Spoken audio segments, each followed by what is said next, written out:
77 নম্বর অনুচ্ছেদ হলো ন্যায়পাল। ন্যায়পালের ইংরেজি হলো অম্বুডসম্যান।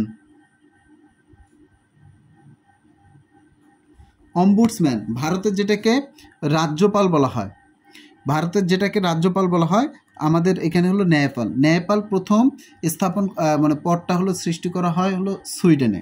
বুঝতে পারছেন? ন্যায়পাল প্রথম পদটা সৃষ্টি করা হয় সুইডেনে। আর এই ন্যায়পাল কিন্তু বাংলাদেশে এখন পর্যন্ত সংবিধানে আছে, কিন্তু এই পদটা এখন পর্যন্ত সৃষ্টি করা হয়নি। সরকারি বিভিন্ন প্রতিষ্ঠান বা কর্মকর্তাদের দুর্নীতি প্রতিরোধের জন্য ন্যায়পালটা হলো আপনার হলো দুর্নীতি কিংবা অনিয়ম দেখার জন্য ন্যায়পাল পদটা সৃষ্টি করা হয়েছিল। কিন্তু বাংলাদেশে এখন পর্যন্ত ন্যায়পাল এই পদটাতে মানে পদটা হলো সৃষ্টি করা হয়নি বা কাউকে নিয়োগ দেওয়া হয়নি ন্যায়পাল হিসেবে। এবার আসেন 80 নম্বর অনুচ্ছেদ, এটা সবচেয়ে গুরুত্বপূর্ণ।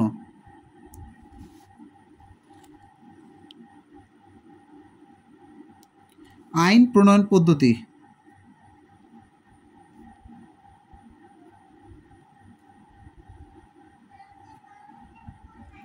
আর 81 নম্বর হলো অর্থ বিল। সরি, এটা 2 স্টার। সবচেয়ে গুরুত্বপূর্ণ এই অর্থ বিলটা, অর্থ বিল। অর্থ বিল সম্পর্কে তাহলে কত নম্বর অনুচ্ছেদে বলা হয়েছে? 81 নম্বর অনুচ্ছেদে।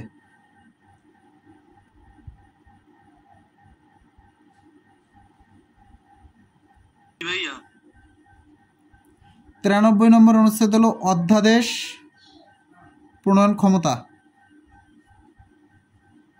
অধ্যাদেশ প্রণয়ন ক্ষমতা। অধ্যাদেশ কে দেয়?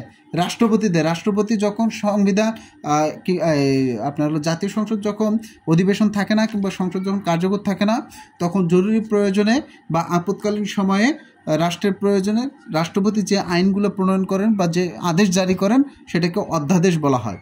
বুঝতে পারছেন? পরবর্তী ক্ষমতা যিনি আসেন বা যে সরকার গঠন করে সেই সংবিধানে এই আপনার হলো জাতীয় সংসদে সেটা আবার পাশ করে নিতে হয়।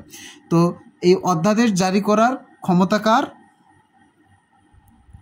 রাষ্ট্রপতির। এই কথাটা বলা আছে 93 নম্বর অনুচ্ছেদে। আর অধ্যাদেশের ইংরেজিটা সেটা হলো অর্ডিন্যান্স।